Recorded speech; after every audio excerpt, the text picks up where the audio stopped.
The room was quiet, too quiet for a place meant to save lives. Metal walls stretched high around her, reflecting the dull glow of fading lights. Machines stood beside her bed, humming with low energy, but none of them worked anymore. The girl lay still on the bed, her pale skin marked with signs of weakness, her breath thin and shallow, her eyes half closed yet aware. She was not unconscious.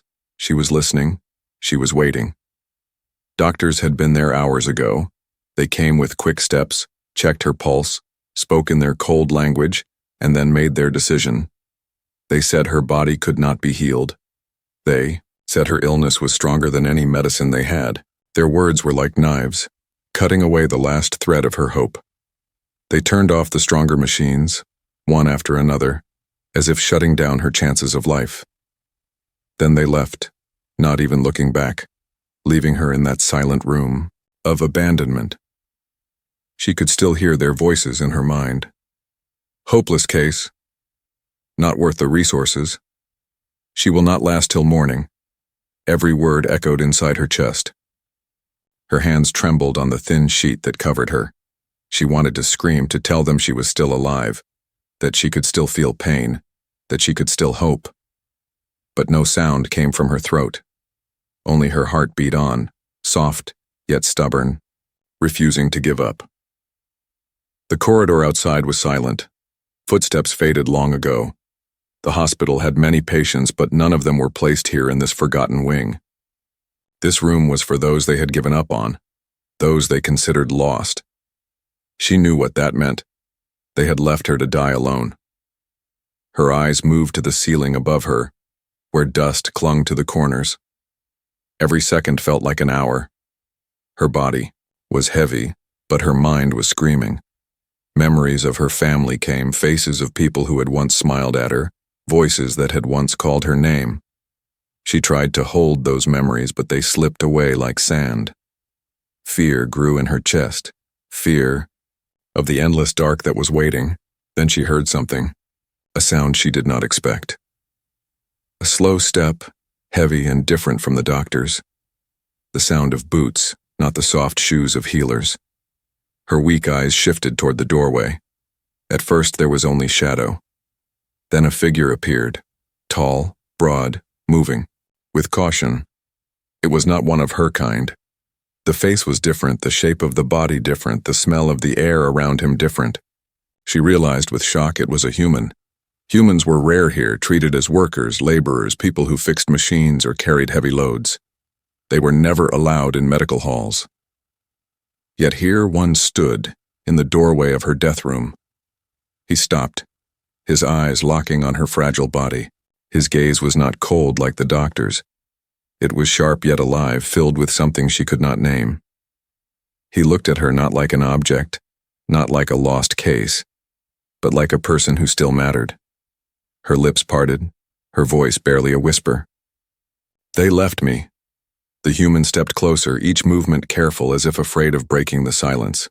His rough hands, marked with grease and scars, reached out to adjust the sheet over her trembling form. His voice came low but steady. "I know," he said. "I saw them." She blinked, her eyes watering. No one had spoken to her with such softness in days. The doctors had spoken like she was already gone. The nurses had whispered like she could not hear.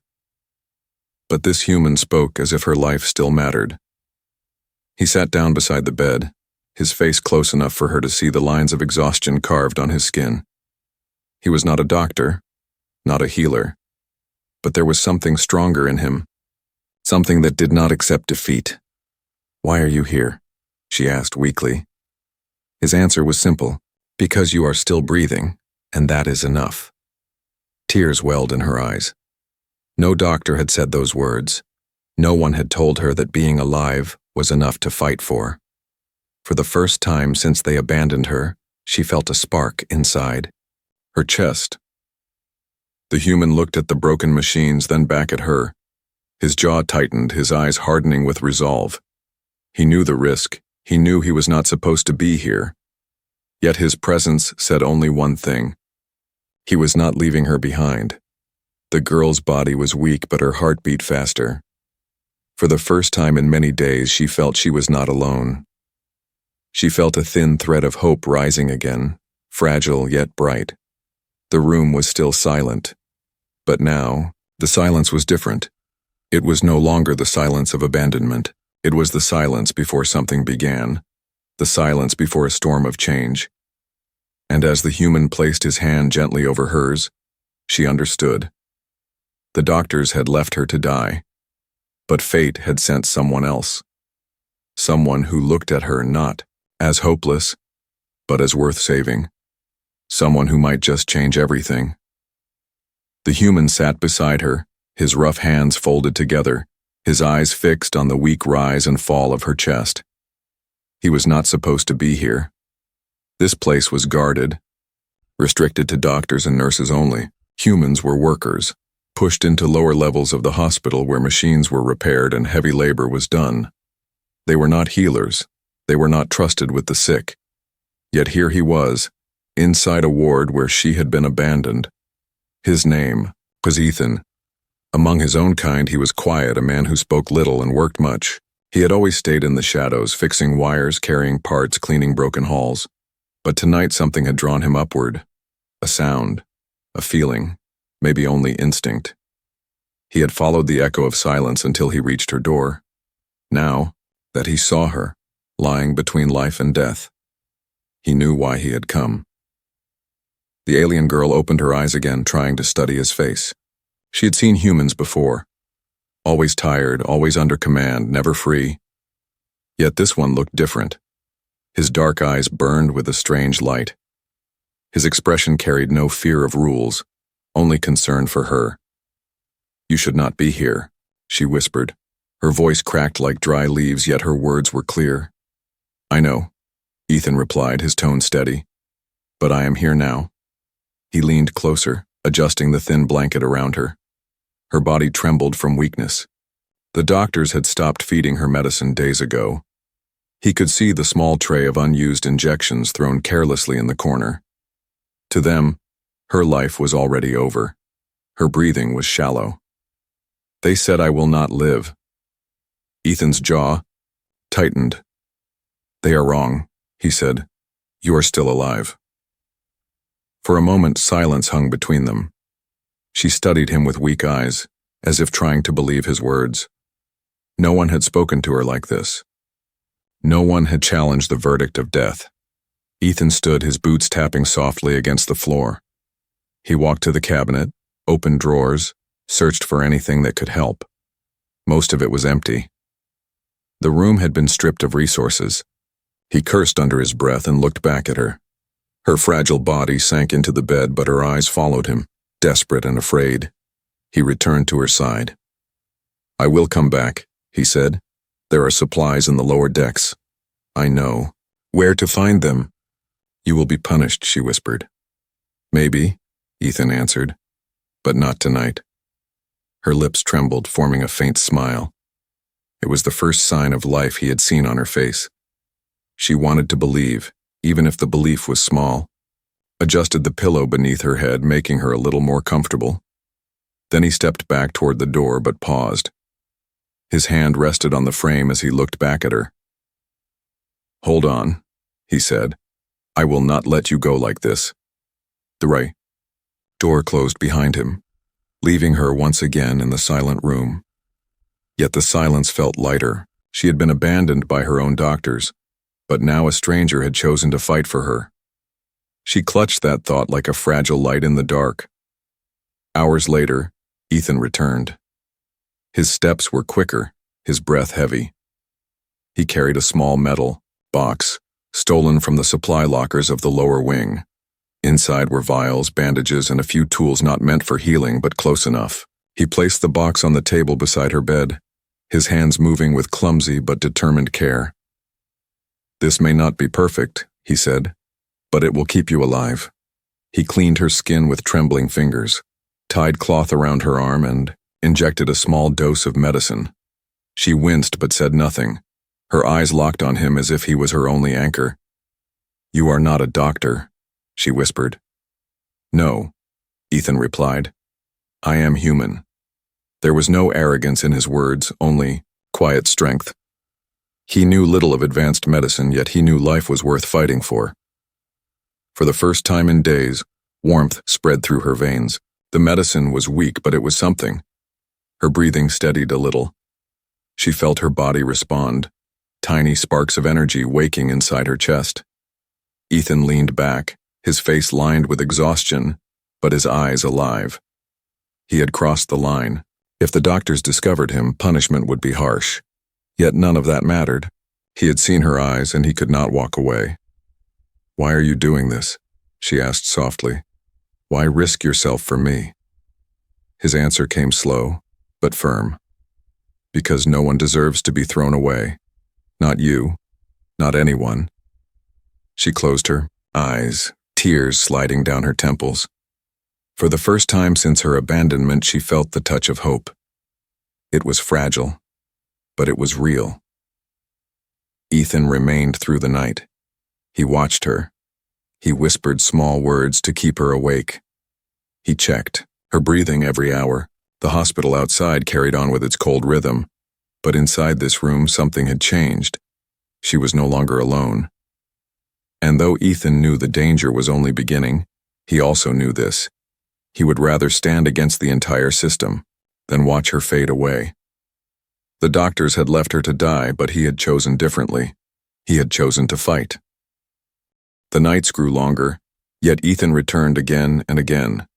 Every time he walked into that forgotten ward, he carried something hidden under his jacket or stuffed inside an old metal box. Bandages, stolen vials of medicine, small packs of food, meant for staff, and even parts of broken machines that he repaired with his own hands. To anyone else, it was worthless junk. To her, it was survival. The alien girl's strength began to return slowly. Her skin no longer looked like stone. Her breathing grew steadier, and her eyes shone with faint light whenever Ethan entered. She did not know his world, and he did not know hers. But in the silence between them, something unspoken was built. Trust. Fragile, yet powerful. He sat by her side every night, whispering in his human tongue, words she could not fully understand, but could feel. His voice carried warmth, unlike the cold instructions of doctors. Sometimes he told her about the lower decks, about the endless machines, about humans who worked until their hands bled. She listened, not because she understood every word, but because his voice pulled her back from the edge of death. Still, Ethan knew this could not last. Supplies were running low, and eyes were beginning to notice.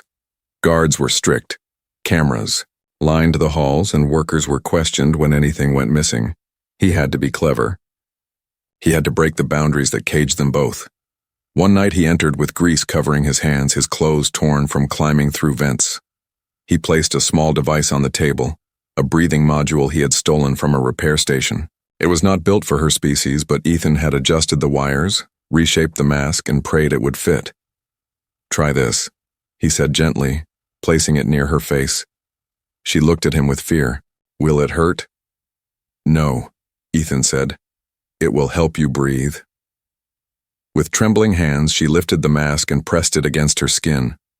A rush of clean air filled her lungs, sharper than anything she had felt in days. She gasped, then coughed, but her chest filled with strength.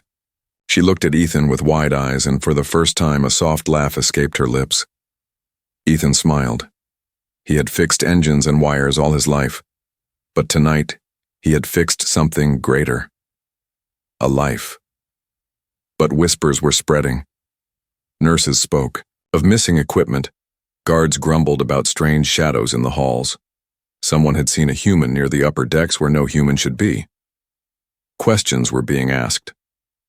Ethan knew it was only a matter of time before suspicion pointed at him. That night he returned with urgency.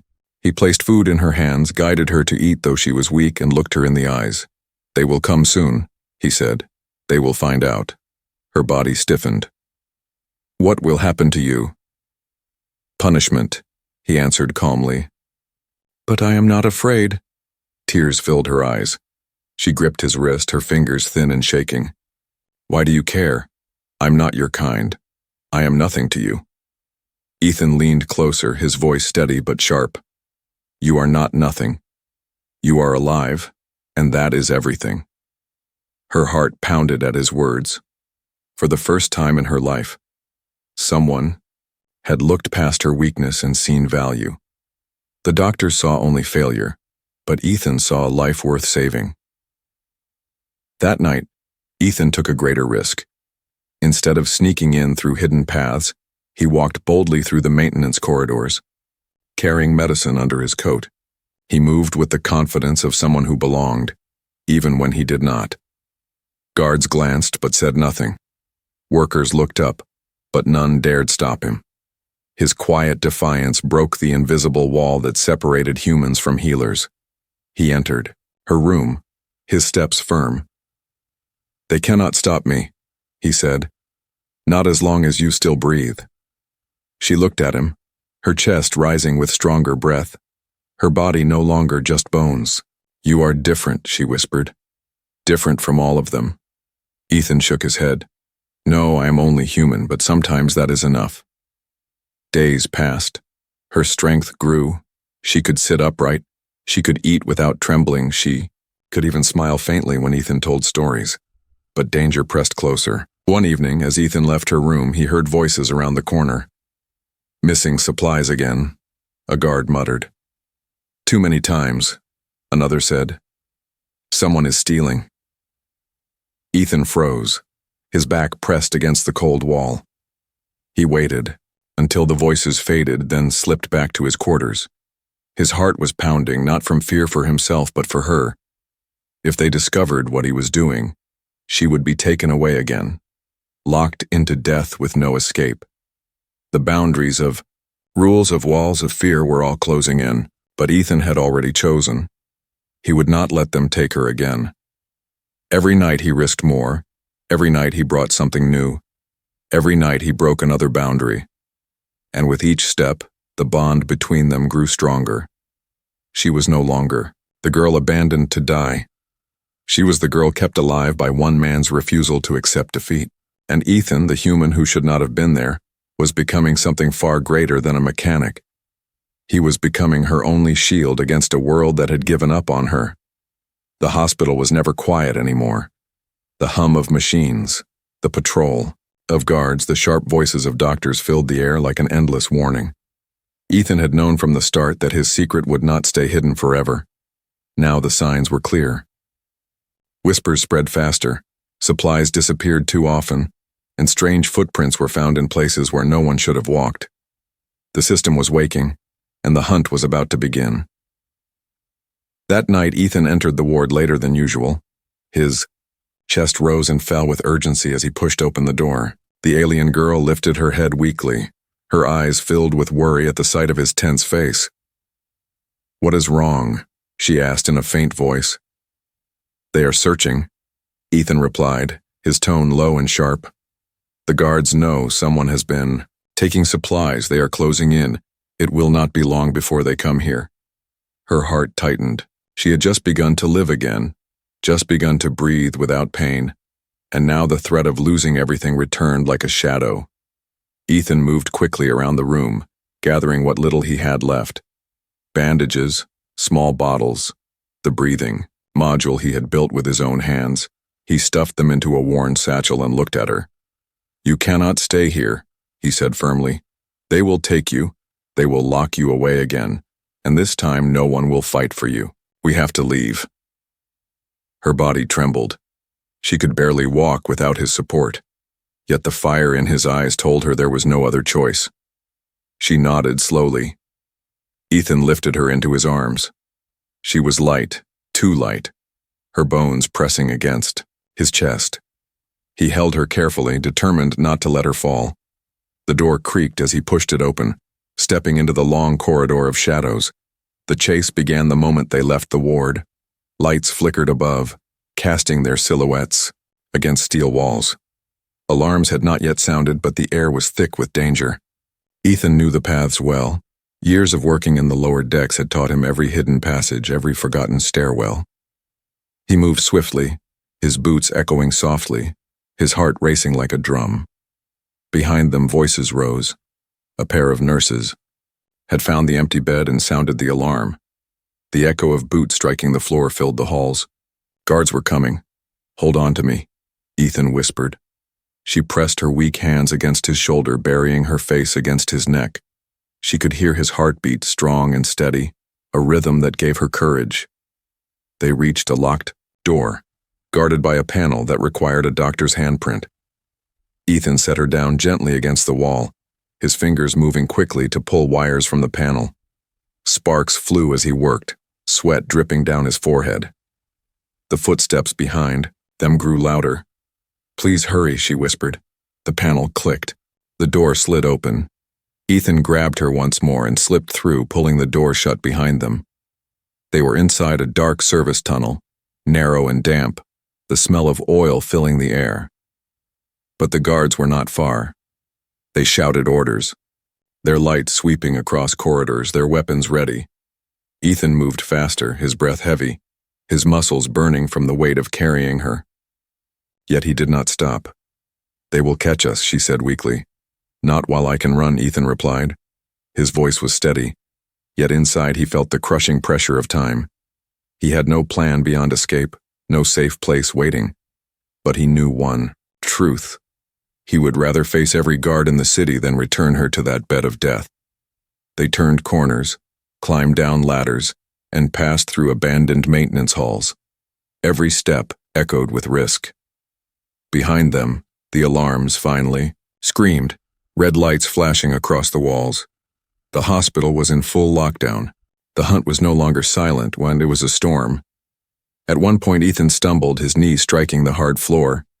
Pain shot through his leg, but he tightened his grip around her and pushed himself back up. She looked at him with wide eyes. "You will break yourself," she said. "I will break the world first," Ethan answered, his teeth clenched. "But I will not let you go." Her chest swelled with emotion. For someone who had been left to die, these words were a fire burning inside her. She was no longer just surviving. She was being saved, not by doctors, not by medicine, but by a human who refused to give up.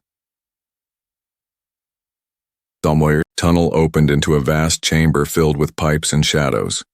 Ethan lowered her gently onto a piece of metal, catching his breath. The noise of guards was faint here, but not gone.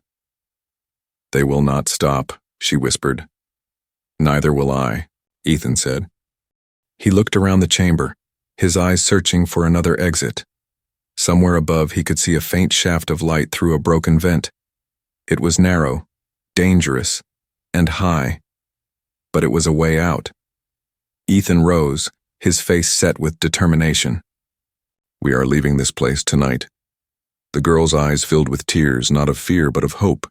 She nodded slowly, her voice trembling. "Then I will follow you." The alarm still echoed across the hospital. Guards still hunted the halls, but in that moment something greater was born. The chase had begun. And though the world was against them, Ethan and the alien girl had already crossed the line. They were no longer prisoner and patient. They were fugitives bound together by survival. And as Ethan lifted her once more and began climbing toward the shaft of light, he knew the truth. This was only the beginning of a fight that would change both their lives forever. The night. Outside the hospital was heavy with mist. Neon signs glowed faintly across the city skyline, their sharp light bouncing off wet steel and broken glass. Ethan moved quickly through the abandoned service tunnels, carrying her close, his breath hard and his muscles burning. Behind them, the sound of alarms still echoed, but farther now, weaker with every turn. For the first time in hours, the world around them grew quiet. The alien girl lifted her head slightly, her eyes adjusting to the dim light. "Where are we?" she asked, her voice fragile yet curious. "Far from them," Ethan answered, his tone steady, "but not far enough." He pushed open a rusted door and stepped into an underground chamber. It was old, forgotten by the city above. Pipes dripped water from the ceiling, shadows stretched across cracked walls, and the air was thick with the smell of dust and oil. It was not safe, not warm, not clean, but it was hidden. Ethan set her down gently on a flat piece of metal and knelt beside her. His chest rose and fell with exhaustion, his hands shaking from the weight of her and the endless run. Still, his eyes never lost their resolve. "This will be our refuge for tonight," he said, scanning the chamber. "No one will look for us here." She looked around, fear and wonder mixing in her eyes. For someone who had only known the sterile walls of a hospital, even this broken place felt like freedom. Ethan began setting up what little he had. He tore open the satchel, laying out bandages, small vials, and the breathing module. He checked her pulse with rough yet careful fingers, then wrapped a cloth around her thin wrist. His movements were clumsy compared to a doctor's precision, but his hands carried something stronger: care. She watched him silently, her heart stirring with emotions she could not name. Finally, she whispered, "Why do you not stop? You risk yourself, you carry me, you fight them." "Why?" Ethan paused, his hand resting on her arm. He looked at her with eyes dark yet alive. "Because you are alive," he said simply, "and no one deserves to be thrown away." Her throat tightened.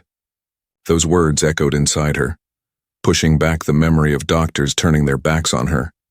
She felt warmth in her chest, not from medicine, but from his stubborn refusal to abandon her.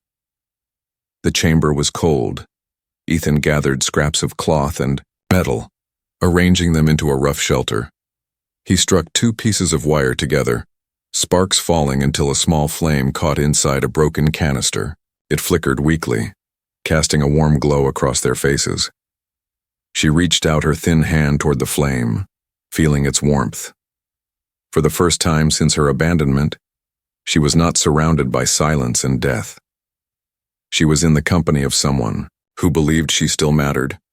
"You will be hunted," she said softly. "I already am," Ethan replied, sitting beside her.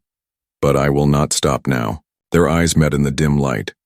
She saw strength in him, strength she had never seen in the cold faces of doctors. It was not the strength of power or rank, but the strength of will. Hours passed. The mist outside thickened, muffling the sound of the city. Ethan kept watch, listening for any trace of guards while the girl rested. Her breathing grew steadier, her body a little stronger. She woke in the middle of the night to find him still sitting there, his back against the wall, his eyes open and alert. "You do not sleep," she whispered. Ethan glanced at her and shook his head. "Not tonight. You need rest more than I do." She studied him quietly. His clothes were torn, his hands cut, his face lined with exhaustion. Yet he did not complain. He sat there like a shield, refusing to let anything touch her. For the first time in her life, she felt safe. In the quiet of that chamber, something began to change. She was no longer the abandoned patient waiting for death. She was a survivor, hiding in the shadows with a human who refused to let her fall. And Ethan was no longer just a mechanic. He was her protector, her fire against the cold world. She closed her eyes, whispering one final word before sleep pulled her under. "Thank you." Ethan looked at her face, peaceful for the first time since he found her. His jaw tightened, his heart heavy with responsibility. "Rest," he murmured. "You are not alone anymore." The flame flickered, casting their shadows against the wall. Above them, the city moved with its endless rhythm, doctors and guards searching, orders being shouted. But here in the hidden chamber, there was silence. Not the silence of abandonment, but the silence of safety. For one night, they had found refuge. For one night, hope lived in the shadows. And as Ethan sat guard beside her, his eyes never leaving the dark corners of the chamber, he knew this was not the end of the chase. It was only the pause before the storm returned. But whatever came, he was ready, because he had chosen to fight for her, and he would not turn back. The morning came slowly in the hidden chamber. A thin beam of light slipped through a broken vent, touching the alien girl's face. She stirred, her eyes opening, to see Ethan still awake, his back against the wall, his hand resting on a broken pipe like a soldier ready for battle. His eyes were tired but alert, scanning every corner as if danger could rise at any moment. She pushed herself up weakly, leaning on the wall for support. "You stayed awake again," she whispered. Ethan gave a faint smile. "I could not risk them finding us while you slept." Her chest warmed at his words. For the first time in her life, someone had guarded her. Someone had chosen her safety above their own comfort. It was more powerful than medicine, more healing than any machine. But peace could not last. The sound of footsteps echoed faintly above, the voices of guards carrying through the metal pipes. They were searching, widening their net, hunting not only for stolen supplies but for her. The doctors had spread lies through the city, saying she carried a disease, saying she was dangerous, saying she needed to be locked away. Fear spread faster than truth, and soon the hunt was not just about discipline, it was about survival. Ethan listened carefully, his jaw tightening. "They are moving closer," he said. "We cannot stay here." The girl's heart trembled. "Where will we go? Where they will not follow," Ethan answered, standing with resolve. They slipped through the tunnels again, his arm wrapped around her to steady her fragile steps. This time she tried to walk more than before, forcing her body to move, refusing to be only a weight in his arms. Ethan noticed her effort, and pride flickered in his eyes. "You are stronger than you believe," he told her. Her lips curved into a small smile. "Because of you." The word struck him deeply, yet he said nothing. His silence was enough. The city above was alive with fear. Posters were already being spread, showing a blurred image of a girl with warnings written below. Guards patrolled every street, asking questions, shining lights into alleys. Every shadow was a trap, every step a risk. Ethan guided her into an abandoned storage hall, its walls covered in rust and old marks of fire. Inside, they found temporary safety. He gave her water, shared what little food he had stolen, and kept his ears open for danger. But that night the hunters found them. The door to the hall burst open with a crash. Light flooded the shadows as armed guards stepped inside, their eyes searching. They saw her first, weak, trembling, trying to stand, behind Ethan. Then their weapons lifted.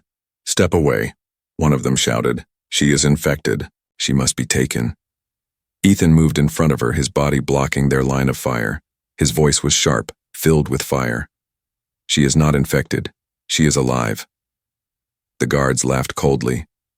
"You are only human, a worker. Do not speak against the doctors."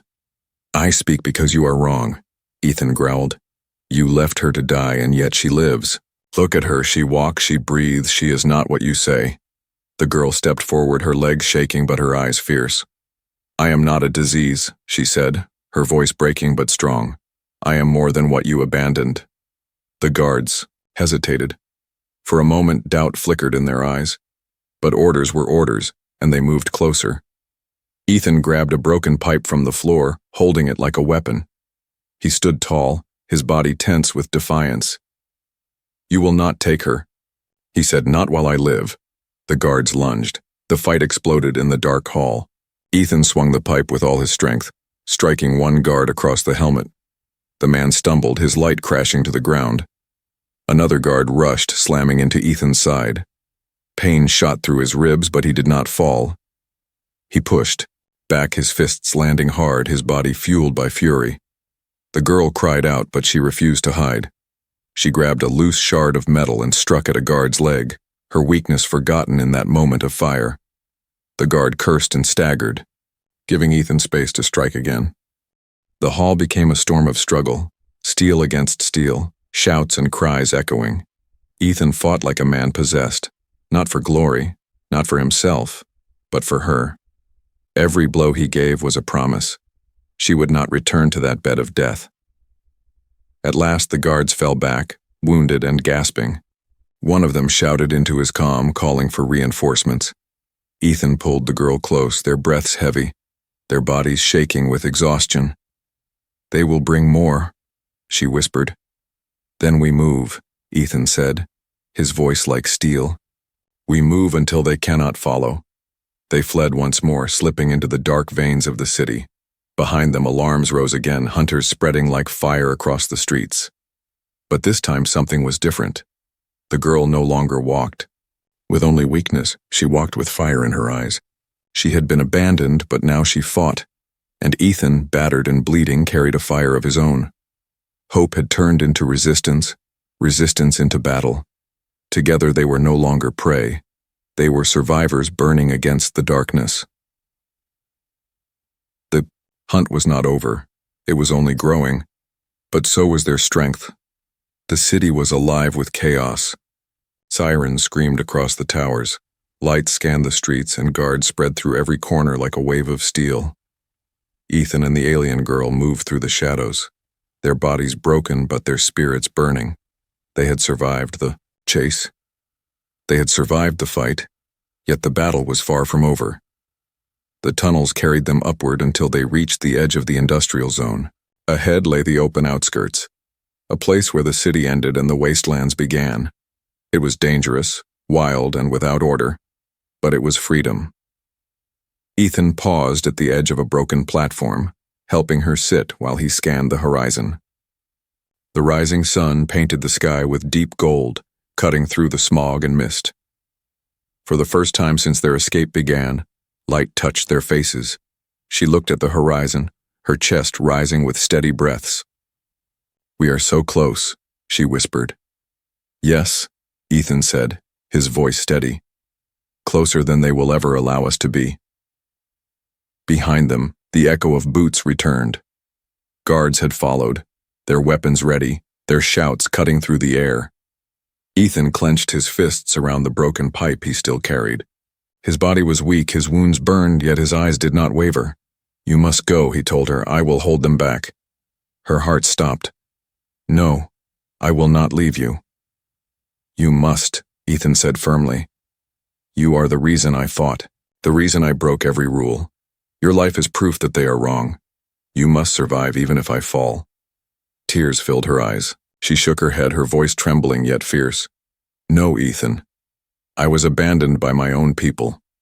If I leave you now, I will abandon you too. I will not do that, not to you." Ethan froze at her words. For the first time, he realized she was no longer the dying girl he had carried. She had found her own fire, her own strength. She stood, weak yet unbroken, beside him. The guards closed in. Their leader stepped forward, his weapon raised. "Surrender the girl. She is not worth your life." Ethan's voice cut through the air like steel. "Her life is worth more than every lie you tell." The girl stepped forward too, her eyes shining with tears and strength. "You left me to die, but I lived. And I will keep living, not because of you, but because of him." The guards hesitated. Their orders were clear, yet her words carried weight. She was no longer a dying patient. She was living proof of their failure. The moment stretched, tense and sharp. Then the alarms shifted. Another call came through the guards' comms. An emergency in another sector, more urgent than the chase. The leader cursed, signaling his men to retreat. For now, the hunt was broken. Ethan exhaled slowly, his grip on the pipe loosening. He turned to her, his face pale with exhaustion. She touched his arm gently, whispering, "We are still alive." "Yes," Ethan said, his voice softer now. "And that is enough." They climbed down the platform together, step by step, supporting each other. The city shrank behind them as they moved into the wastelands. The ground was rough, the air heavy, but the horizon stretched wide and endless. By nightfall, they reached a ridge where the stars shone clear above. Ethan gathered wood from broken ruins and built a fire. Its flames rose into the sky, chasing away the cold. The girl sat beside him, wrapped in his coat, her eyes reflecting the glow. For the first time, silence felt safe. She turned to him, her voice soft. "You gave me life when no one else would. I was nothing to them, but to you I was worth saving." Ethan looked at her, his face lit by firelight. "You were never nothing. You were always alive. And that was enough for me." Her lips curved into a small smile. She leaned closer, resting her head against his shoulder. Together they stared at the stars, two survivors bound not by blood or race, but by choice. The dawn of survival had come, not in a hospital bed, not in the hands of doctors, but in the defiance of one human who refused to accept death, and in the courage of one alien girl who refused to remain abandoned. They had broken through fear, they had fought through fire, and now they had found the horizon where hope lived. The city would still hunt them, the world would still turn against them, but as long as they had each other, they were not lost. And when the first light of morning touched their faces again, Ethan whispered the words that carried them both forward. No one deserves to be forgotten.